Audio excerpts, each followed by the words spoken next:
everyone and welcome back to my channel. So this is the third time I have filmed this video. There's something wrong with my camera and it has stopped capping the length of the video and won't separate it, blah blah blah blah. Anyway, so basically I have to keep stopping and restarting this, but you won't know because I'll edit all of that out. But basically today's video is one of the most requested videos at the moment on my Instagram. Is basically a Q&A of how to move country, what I learned, specific things you want to know about, first of all, moving country in general, and then specifically about moving to Lisbon, because it turns out that a lot of people in Dublin and Ireland at the moment are looking to leave, which is sad and exciting at the same time. For anyone who is thinking of moving, it is such a super exciting time, but it can be really overwhelming. So that's why I wanted to create this video, to kind of share what I experienced and any tips that I have on how to make it a little bit easier moving to Lisbon. So let's get started with your questions that you have sent in. So to clear things up a little bit, first thing was people wanted to know why I moved or why we decided to leave Dublin and Ireland. I have a very specific video on that which I will link here, but basically to round it off, I went to New York when I was 22 for 2 years, and literally ever since having to go home because of visa stuff, I wanted to leave. I never really felt at home in Ireland. I've always been somebody who loves to travel and kind of always felt at home when I was away or outside of Ireland. I never had that, you know, when you're on the plane and hovering over Dublin airport, that feeling of arriving home was never something I experienced. And so yeah, basically that was, for me anyway, the number one thing.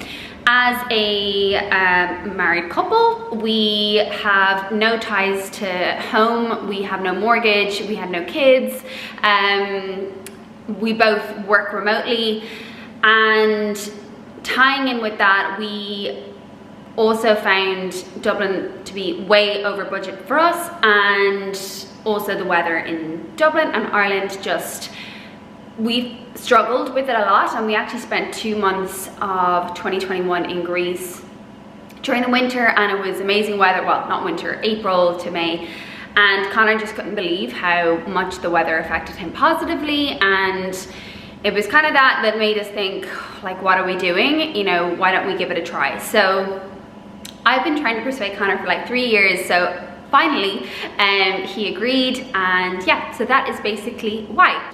The next one was why Lisbon. So there again are top reasons for that. We both love Lisbon. The cost of living is a lot less here, which I'll get to again later specifically. And the English speaking is really, really good here. And also the proximity to Dublin for work or family was, yeah, we're all kind of ticks on our boxes, and yeah, the weather as well. So for those of you who are coming alone or with your partner or whatever, one of the next biggest questions was about finding an apartment. And I think in any city that's overwhelming, and it's probably the most important because you need somewhere to live, and it's obviously first on your list. And yes, like any city, it is quite difficult when, especially if you don't know the city well, or if you don't have people living here. We did everything on Idealista, which is basically a Portuguese version of daft.ie for those of you who are Irish. So it's basically a real estate website. You can put in your criteria, whether it's bedrooms, you want a lift in your building, the area, all of those things, and save it, create an account. Sorry, my laundry is on, so that's the noise in the background. And basically you will get email notifications when something comes up within your criteria. So I did that, and I stalked my emails literally all day, every day. And honestly, it is difficult here in Lisbon. A lot of the buildings are quite old. A lot of the terrain is very hilly, so it can be a little bit difficult on, you know, where you want to live. And for us anyway, we just got super lucky with the area. We were willing to kind of take really anything in the Príncipe, Real, Santa Cruz areas, but we got really lucky, and got something within our area, but basically you just have to be pretty ruthless, just like in Dublin, and you have to be on the ball, you have to have everything ready, and that's what I would say, is just to have everything ready. It can be as well, the rules here are slightly different if you don't have somebody who is Portuguese or a Portuguese resident to sign on behalf of you as a guarantor. Then you have to sign, or you have to down pay, like we down paid, I think it was 6 months rent, which is pretty insane, and that can be, yeah, a bit of a shock. It's not the case in all apartments here, but it does have kind of different rules, so just to be aware of that and to know that you're not being ripped off. That is the actual rule. Our real estate was with Remax, which I couldn't recommend more. They were really, really helpful and very professional. We are living in Príncipe Real, or kind of around that area, just near Avenue de Liberdade, and we absolutely adore this area. I will, in the description box, put other areas that we really like since getting to know the city a little bit more.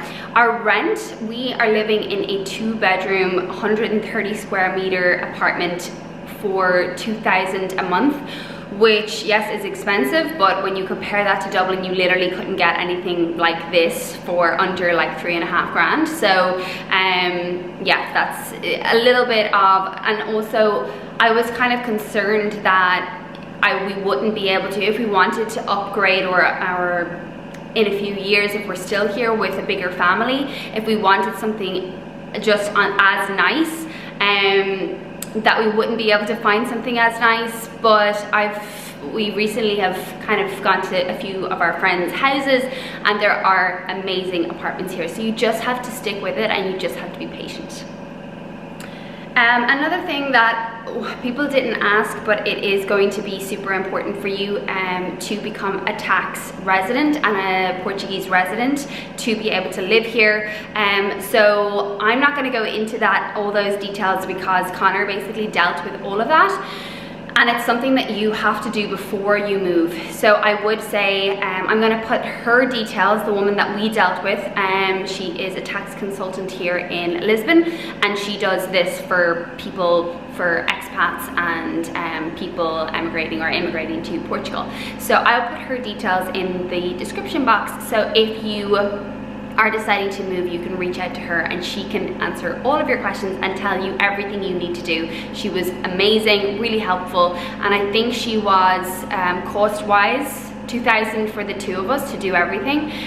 Don't quote me on that now, but I think it was approximately in that area. Another thing a lot of people were concerned about was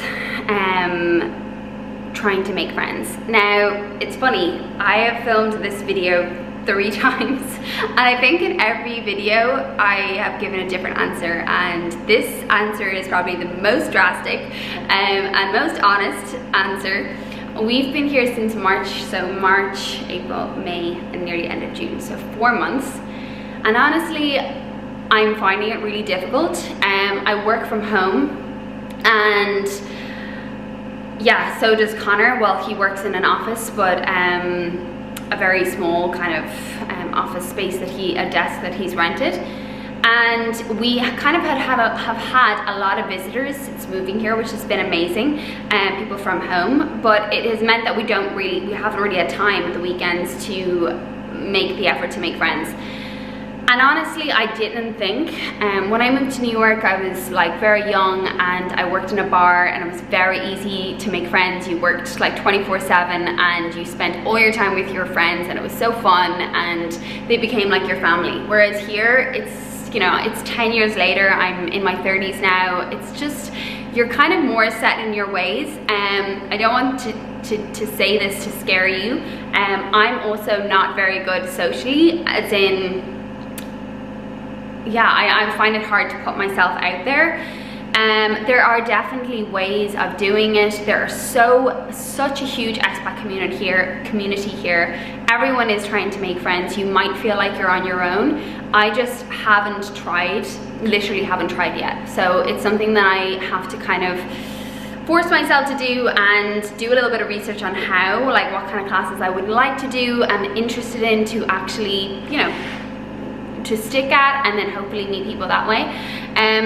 But we went to a party at the weekend, and it was somebody that Connor knows from home that lives here, and we went, and literally everyone at the party was from the same co-working space.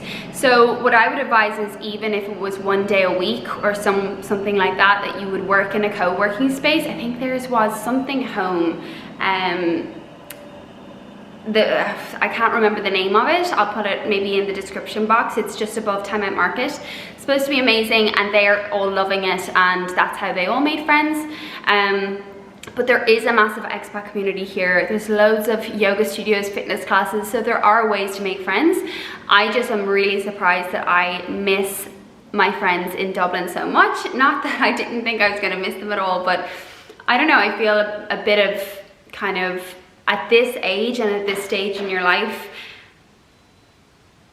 you know, people going through hard times and good times in their lives.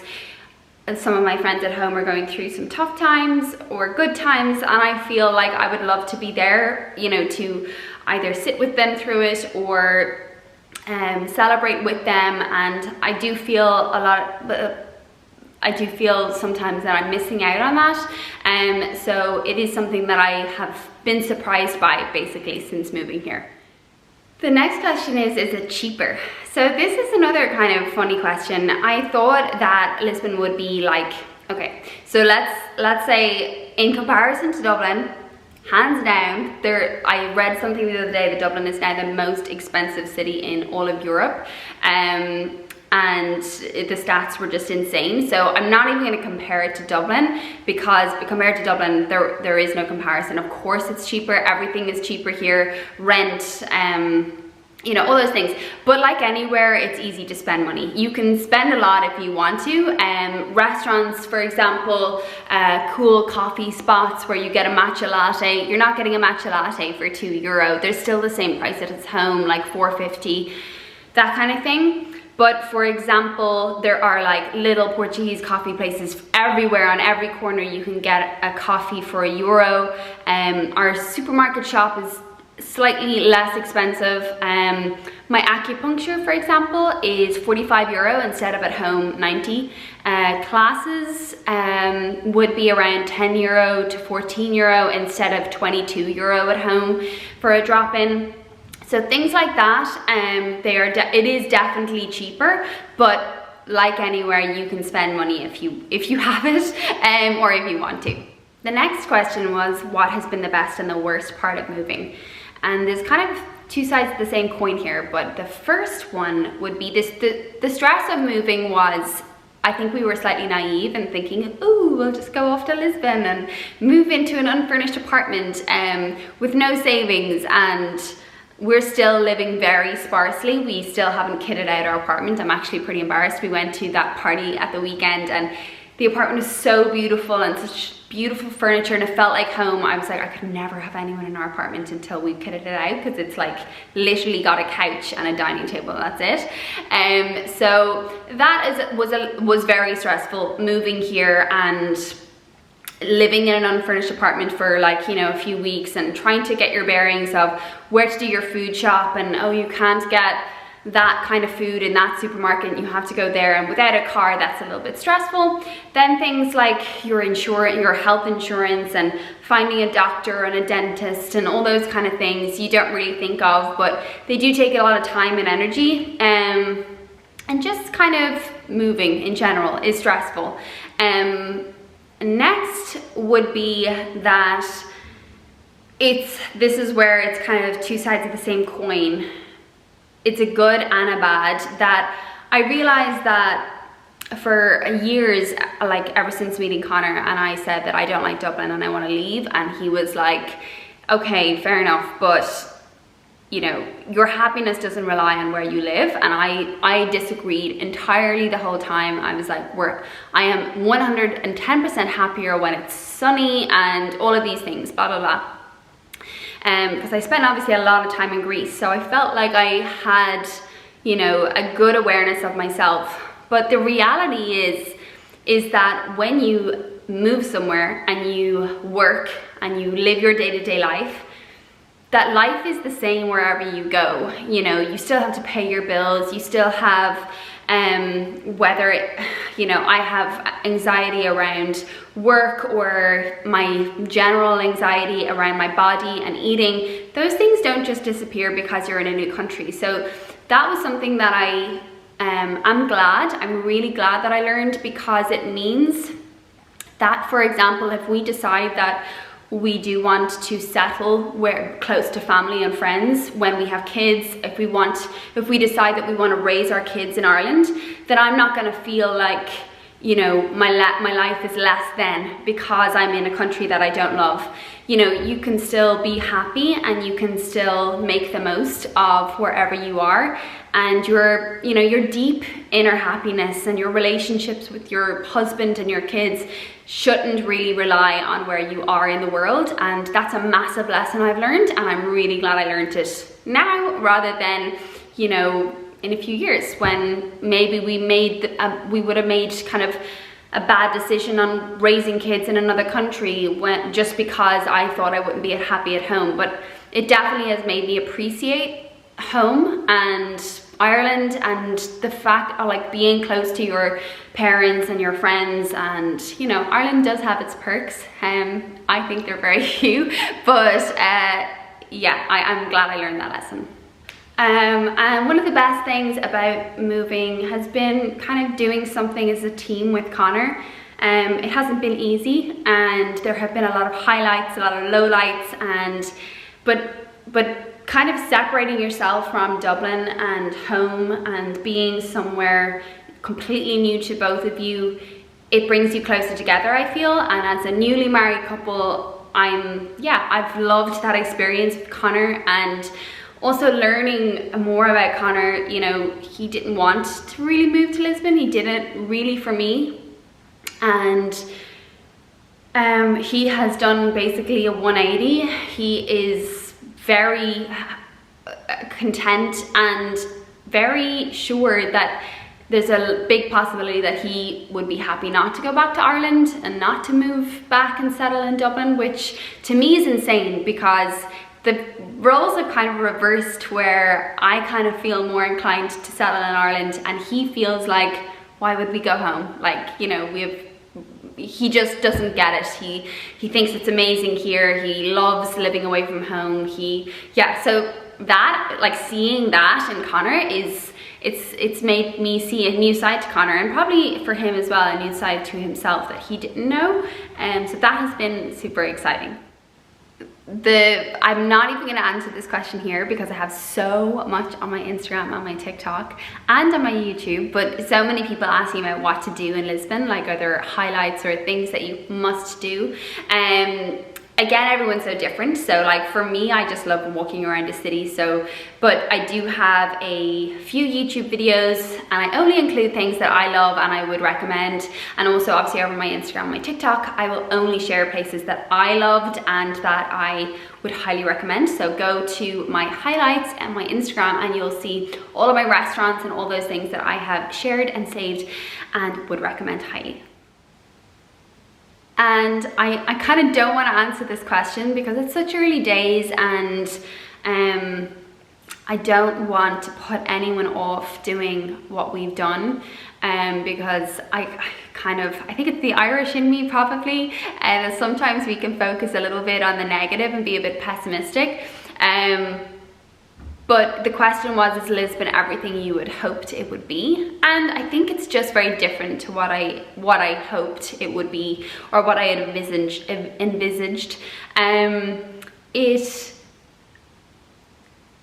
It definitely doesn't feel like home.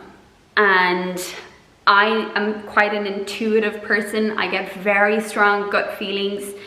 And there are a few places that draw me and make me feel completely at home. New York is definitely my number one, and fingers crossed one day we get to move there.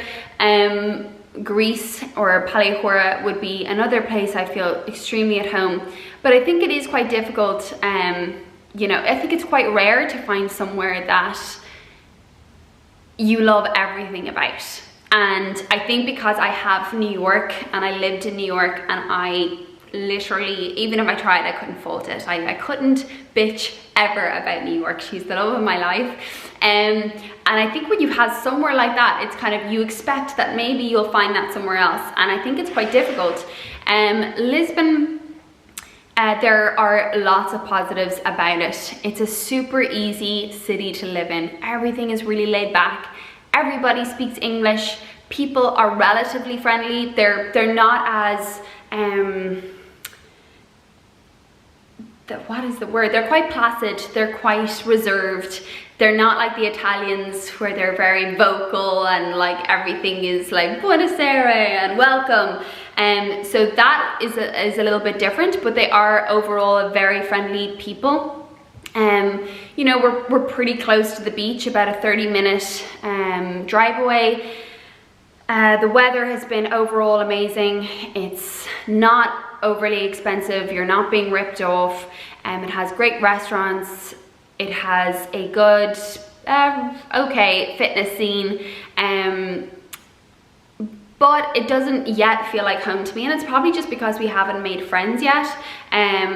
But there's definitely, do I see it as my forever home? I don't think so. I think it's a little bit too slow for me. It's a little bit too laid back.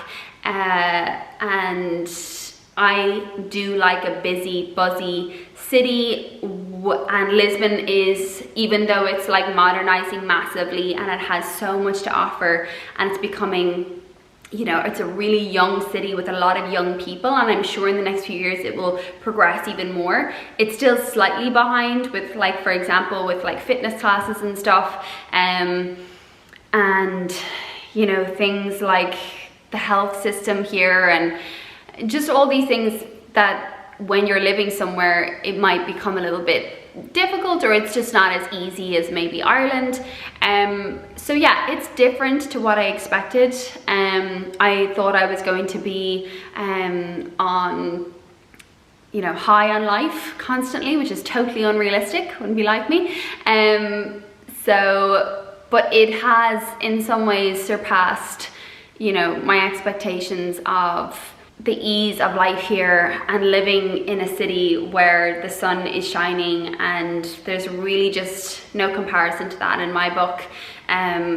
Yeah, so we love it, and we're going to be staying for a few years. So I'm not running home is the answer to that.